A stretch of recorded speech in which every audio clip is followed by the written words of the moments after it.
Hello students, मैं मनीष शर्मा। आज के इस नए वीडियो में हम क्लास 9th की बात करेंगे और हमारा आज का जो नया लेसन होगा दो चरों वाली रैखिक समीकरण, टू वेरिएबल ऑफ इक्वेशन। तो आपको two pair of linear equation तो अपने को दो चरों वाली रैखिक समीकरण पढ़ना है। इसके बारे में पहले अपन बात कर लेते हैं कि दो चरों वाली रैखिक समीकरण क्या है। आपको बता दूं मैं कि हमने एक्सरसाइज 2-3 कर लिया पूरा कंप्लीट। आज हमारा जो लेसन होगा वो होगा एक्सरसाइज नंबर 4, मतलब चैप्टर नंबर 4 लेंगे आज अपना, और उसका नाम क्या है, दो चरों वाली रैखिक समीकरण। दो चरों वाली रैखिक समीकरण से पहले मैं ये बता दूं आपको कि दो चर होते क्या है।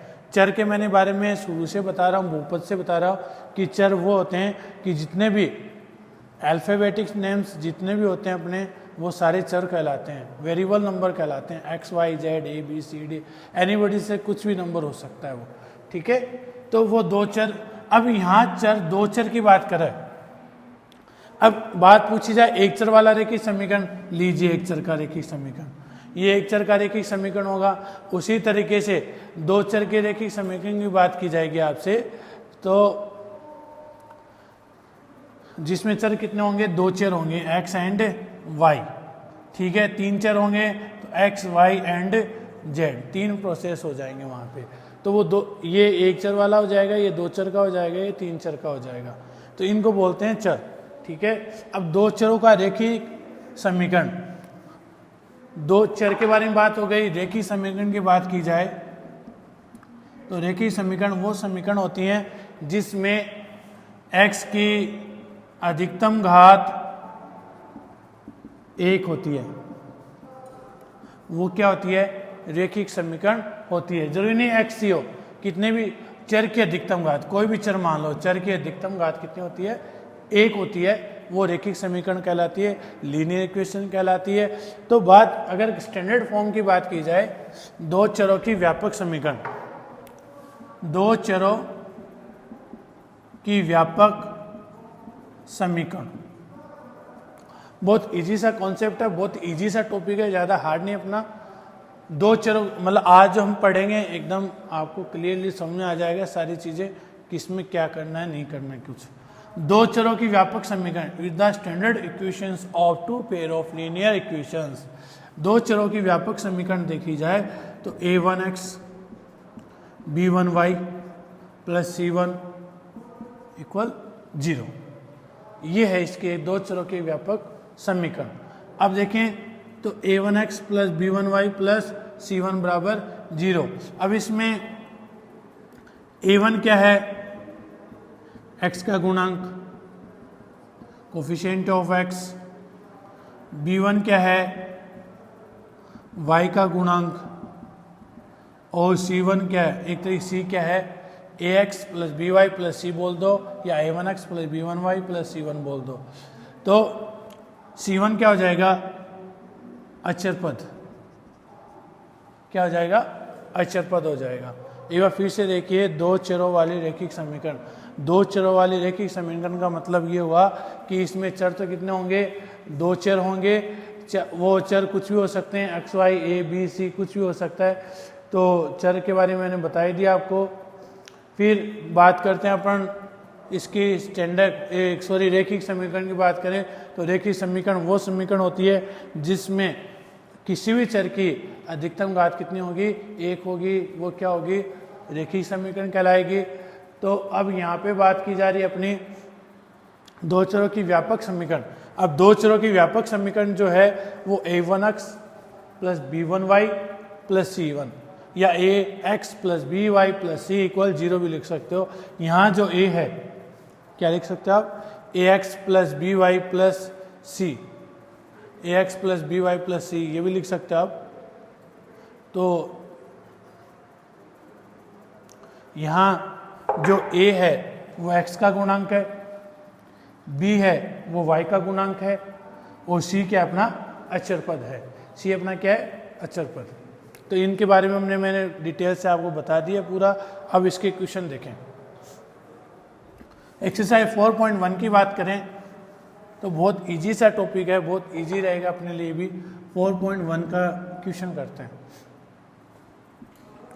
फर्स्ट क्वेश्चन देखें, एक नोटबुक की कीमत एक कलम की कीमत की 2 गुनी है। पहले इसको छोड़े आप, पहले ये देखें, माना कि नोटबुक की कीमत x रुपये है। कितने हैं? x रुपये। और कलम की कीमत y रुपये है। लाइन क्या बोली है? नोटबुक की कीमत एक कलम की कीमत का 2 गुना है। अर्थात नोटबुक की कीमत को हमने क्या माना था? ऐसे समझिए, दोनों को बराबर में रख लो। एक बार रख लिया।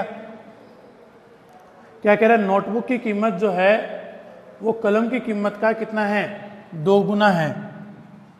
ये लो, कहने की बात ये है कि मैं बोलूं एक नोटबुक की कीमत जैसे मान लो 5 रुपये है और कलम की जो रुपये है वो भी मान लो 5 रुपये है।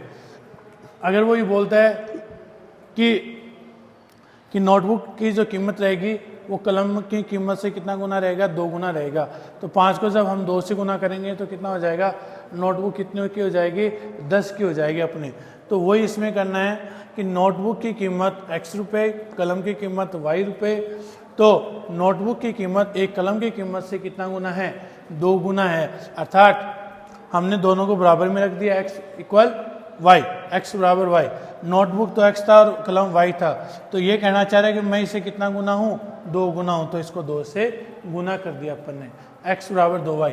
इसकी समीकरण पूछी थी जो हमने समीकरण के रूप में व्यक्त कर दिया इसको। देखिए समीकरण में चाहो तो आप इसको ऐसे भी लिख सकते हो, x माइनस 2y बराबर 0। ये भी इसकी देखिए समीकरण है एक तरीके से। आगे समझे। फर्स्ट क्वेश्चन, नोटबुक की कीमत x रुपये थी, कलम की कीमत y रुपये थी। तो नोटबुक की कीमत एक कलम की कीमत से 2 गुना है। तो 2 गुना है अर्थात x बराबर 2y, अर्थात x माइनस 2y बराबर 0। ये हमारा फर्स्ट क्वेश्चन था। ऐसे फर्स्ट क्वेश्चन समझ आ गया अपने को। अब सेकंड क्वेश्चन देखें। एक देखिए कि समीकरण दे रखी है हमें, रैखिक समीकरण ax plus B Y plus C बराबर 0 को व्यक्त करने पर, अर्थात इसका फर्स्ट क्वेश्चन देखें, 2x प्लस 3y बराबर 9.35, 2x प्लस 3y बराबर 9.35। हम इसको ऐसा लिख लेते हैं, 2x प्लस 3y माइनस 9.35 बराबर 0। रैखिक समीकरण ax plus B Y plus C बराबर 0 से तुलना करने पर, एज ए कंपेयर करेंगे इससे, तो तुलना करोगे तो देखें ये ax, ये by, ये c है अपना। तो a की वैल्यू यहाँ पे कितना दिखाई दे रहा है? 2। b की वैल्यू कितनी दिखाई दे रही है? 3। और c की वैल्यू कितनी है? माइनस का 9.35। ये हमारा इसका करेक्ट आंसर हो गया। ये इसका आंसर हो गया। एक बार फिर से देखें, 2x प्लस 3y बराबर 9.35। हमने 9.35 को उधर लेके जाएंगे, किसका हो जाएगा? माइनस का हो जाएगा। देखिए समीकरण ax plus B Y plus C बराबर 0 से तुलना करें तो a बराबर 2, b बराबर 3, c बराबर माइनस का 9.35। a का मान 2, b का मान 3, c बराबर माइनस का 9.35 था। तो इसको हमने क्या कर दिया? एज ए कंपेयर करने से क्या हुआ? इससे कंपेयर किया, a का देखो 2 है, b का मान 3 है, c का मान माइनस के 9.35 है। ऐसे ही सेकेंड क्वेश्चन की बात करें, x माइनस 5y माइनस का 10 बराबर 0।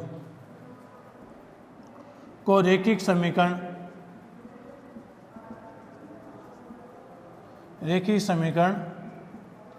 ax plus B Y plus C बराबर 0 से तुलना करने पर, तुलना करोगे तो यहाँ देखें ax plus B Y plus C बराबर 0 से तुलना करोगे तो यहाँ a का मान कितना दिखाई दे रहा है, x के साथ कौन है 1 है, b के साथ कितना है माइनस के 5 है, कितने हैं माइनस के 5, और c की वैल्यू क्या अपने पास माइनस का 10। मुझे जहाँ तक लग रहा है कि आपको समझ आ गया होगा अच्छे से। फिर से देखें रेखीय समीकरण ax plus B Y plus C बराबर 0 से तुलना करोगे तो a का मान तो 1, b का मान माइनस के 5, c का मान माइनस के 10 है। अब इसी तरीके से हम थर्ड क्वेश्चन की बात करेंगे। थर्ड क्वेश्चन में ऐसे ही कंप्लीट करेंगे अपन। तो थर्ड क्वेश्चन को देखें, ये अपन पहले से ही लिख रखे हैं, इनमें बस कुछ चेंजेस ही करने अपन, ठीक है, जिसे अपने को लिखना नहीं पड़ा इसमें।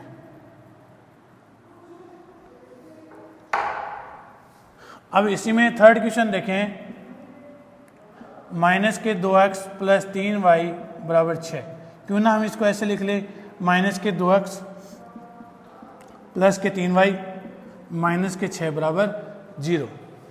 अब एक ही समीकरण से इसको कंपेयर करोगे, तुलना करोगे तो a का मान कितना आएगा माइनस के 2, b का मान कितना आएगा 3 प्लस के, और c का मान क्या आएगा माइनस का 6। आ गया समझ में। फिर से देखें, a का मान -2, b का मान 3, c का मान -6। ऐसे ही इसका फोर्थ क्वेश्चन करेंगे अपन। फोर्थ क्वेश्चन दे रखा है x बराबर 3y। क्यों ना मैं इसको ऐसे लिख लूँ, x माइनस 3y बराबर 0। अब इसमें a का मान कंपेयर करें तो 1 है, b का मान देखें तो माइनस का 3 है, c का मान कुछ है नहीं तो वहाँ पे क्या लिख देंगे 0 लिख देंगे। x बराबर 3y था तो उसको हम 3y को तो ले जाएंगे तो किसका हो जाएगा माइनस का हो जाएगा, तो माइनस का होगा तो x माइनस 3y बराबर 0। तो रेखीय समीकरण ax plus B Y plus C बराबर 0 से तुलना करोगे तो a का मान तो हमें मिला 1, b का मान मिला हमें माइनस के 3 और c का मान मिला हमें 0। ठीक है, तो हमारा ये क्लियर अपना आंसर आ गया, a बराबर 1, b बराबर माइनस के 3, c बराबर 0। ऐसे ही अगला क्वेश्चन देखें, question number 5th। Question number 5 देखें, ये मैं हटा लेता हूँ यहाँ से, समझ आ गया होगा शायद टॉपिक किस तरीके से क्या करना है इस क्वेश्चनों में। अब 5th क्वेश्चन देखें, तो 5th क्वेश्चन में 2x बराबर माइनस के 5y है, तो 2x प्लस 5y बराबर क्या लिख देंगे 0 लिख देंगे। अब कंपेयर करो, a का मान कितना दिखाई दे रहा है यहाँ पे 2, b का मान कितना दिखाई दे रहा है 5, c का मान 0। हो गया कंप्लीट क्वेश्चन अपना। ऐसे ही 6th क्वेश्चन देखें। 6th क्वेश्चन में क्या करेंगे, 3x प्लस 2 बराबर 0 दे रखा है, इसे कंपेयर करो ax, ये भी ax है तो a का मान क्या है यहाँ पे 3, by तो कहीं है ही नहीं, इसमें y कहीं नहीं है तो इसका मान क्या कर देंगे हम 0। c का मान 2 दिखाई दे रहा मुझे तो यहाँ कितना लिख देंगे 2, और ये अपना आंसर आ गया। ये हमारा छठा क्वेश्चन था। इसी तरीके से हम 7वां करेंगे, देखिए कैसे। फिर से देखें, 5वां जो है वो 2x माइनस के 5y है, तो 5y जब उधर जाएंगे तो किसका हो जाएगा प्लस का हो जाएगा, तो 2x प्लस 5y बराबर 0। देखिए समीकरण ax plus B Y plus C बराबर 0 से जब तुलना करोगे तो a बराबर कितना है 2, b का मान कितना दिखाई दे रहा है 5, तो c बराबर कितना है 0। 3x प्लस 2 बराबर 0, ये हमारा छठा क्वेश्चन था। देखिए समीकरण से इसके एज ए कंपेयर करें, a का मान कितना दिखाई दे रहा है आपको 3, y कहीं दिख रहा है इसमें, कहीं आपको नहीं दिखाई दे रहा, तो y की वैल्यू क्या होगी 0, और c का मान हमें कितना दिखाई दे रहा था 2 दिखाई दे रहा था, हमने c की वैल्यू रख दी। अब 4.1 के हमारे पास 2 क्वेश्चन है और 4.1 अपने यहाँ पे कंप्लीट होती है एक्सरसाइज। तो देखें किस तरीके से करेंगे।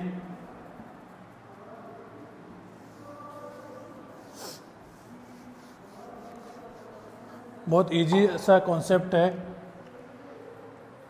हमने 5 क्वेश्चन 6 कर लिए। 7वां क्वेश्चन देखें। y माइनस 2 बराबर 0 की रैखिक समीकरण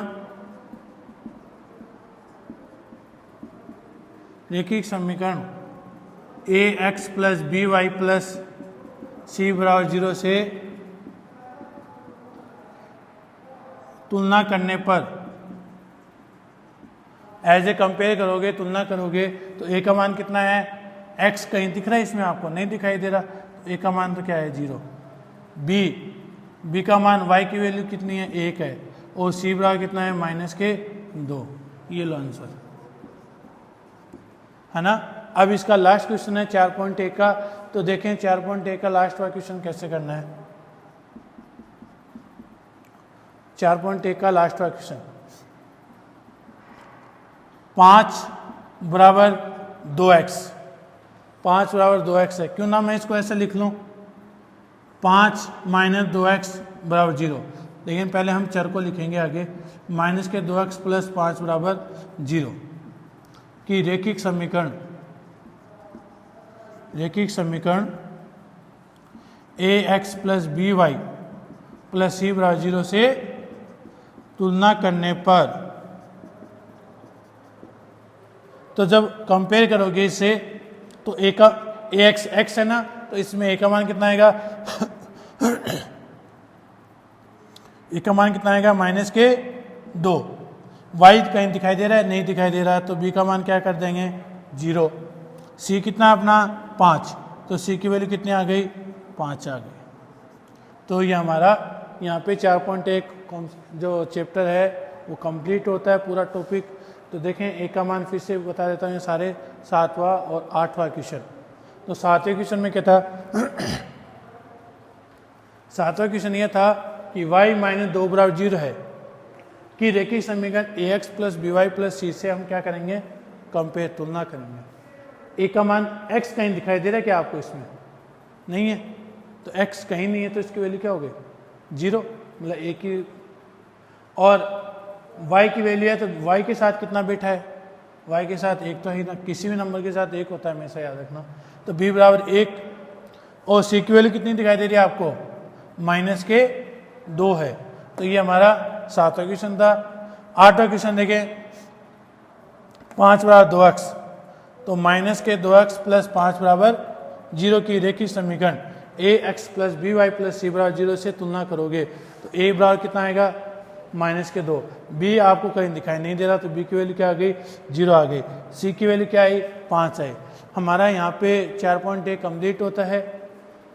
अब नेक्स्ट जो वीडियो हम बात करेंगे एक्सरसाइज 4.2 की बात करेंगे। मैंने यहाँ पे आपको 2 चरों वाले रैखिक समीकरण के बारे में बताया कि 2 चर, जिसमें चर कितने होंगे 2 होंगे, रैखिक समीकरण जिसमें x या y मतलब जो भी चर होगा उसकी अधिकतम जो घात है वो कितनी होगी 1 होगी, तो वो क्या कहलाएगा चर रैखिक समीकरण कहलाएगा। तो हमने इसके बारे में फुल तरीके से डिसीजन या डिस्कस कर लिया इस चीज़ के बारे में। तो नेक्स्ट वीडियो में हम 4.2 की एक्सरसाइज कंप्लीट करेंगे।